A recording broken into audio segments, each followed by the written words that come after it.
Dear friends, personal mobility devices or PMDs is now a hot button topic, even discussed in Parliament. There are many posts on Facebook, and I added a few when I encountered some on errand riders on the roads. But have you ever thought about why do people buy e-scooters? It's very soft. So although there are new trains and buses, they seem to be always overcrowded during peak hours or even most of the time. I often wonder why things are so expensive in Singapore. I wondered why the PTC always agrees on fare hikes, even though transport companies are making record profits. The transport cost is rising and will rise this December. Back in the 90s, the feeder bus fares was 35 cents, and I bought a motorcycle, and I realized that I could save money on transportation by riding my bike. I could get to places that buses couldn't go, and I can get there in a shorter period of time.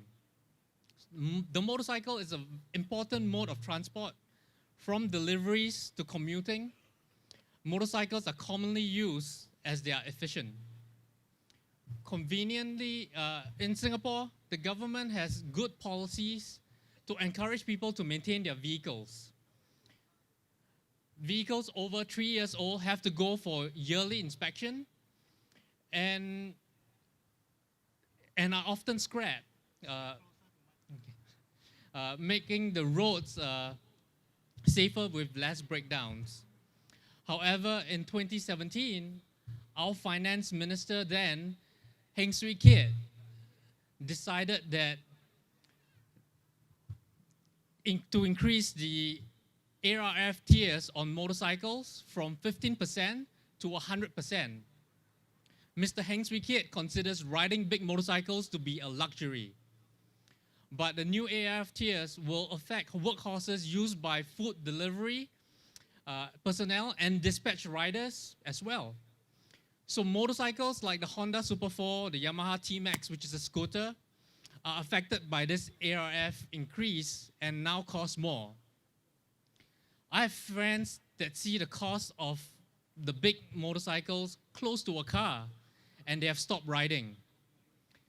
Additional taxes may discourage car purchases and ease traffic congestions, but the same cannot be said for motorcycles. Motorcycles already have a low carbon footprint and do not contribute to traffic congestions no matter what size. I cannot understand why our leaders could call motorcycles luxury bikes. When you ride, you are exposed to the elements, rain or shine. When you get stuck in traffic, exhaust fumes blow at you, regardless the size of your bike. When you get into an accident, you are more prone to injuries. So to all the politicians who live in their ivory towers and do not ride a bike, I repeat, motorcycles are not luxury items. So why do people choose bigger bikes? I feel bigger bikes do offer more protection and are often safer by having more power to maneuver. And those who prefer bikes with ABS systems are now penalized with a higher bike price. Is safety considered a luxury to Heng Swee Keat? While a car maintains the par value at the end of the COE term, motorcycles are not eligible for such benefits. The new ARF scheme just drives up the cost. When new bike prices are high, people who can't afford them will renew their COEs of their existing bikes. So suddenly, in 2018, NEA calls for a ban for all motorcycles registered before 2003. To justify this, the NEA uses figures to indicate that older bikes emit up to 30% more pollutants than newer bikes. NEA claims that older bikes contribute 40% of the total carbon monoxide emitted by motorcycles on the road. I have tested my 1999 motorcycle and it could pass Euro 4 test standards. So why is it still being banned in 2028? Is this fair? So, owner of older bikes have been offered $3,500 as an incentive to deregister their bikes within the next 5 years. This plan seems to be pushed out without much consultation. Whether your bike is running, people can get $3,500 when they deregister. I wonder why the government is giving out free money to people who have poorly maintained bikes that were going to scrap and deregister when the COE ends. Since all motorcycles go through an inspection every year, I find that all NEA needs to do is to inform LTA to tighten emissions, to have LTA decide on the standards for which motorcycle needs to fulfill by 2028. For bikes that fail the inspection, they cannot be on the road. I'm sure inspection centers can provide this test efficiently, and the governments do not need to give away $3,500 of our taxpayers' money. If Heng Swee Keat considers some motorcycles to be a luxury, then for sure, some of these motorcycles are worth more than $3,500. Under this NEA ban, a pre-2003 Taiwan-made scooter will get the same $3,500 as a limited edition Ducati collectible motorcycle. To give you an analogy, if you don't understand the bike costs, this is like the government acquiring your land and giving you $3 million whether you live in a big bungalow or if you own a small car park space on the 5th story of a building.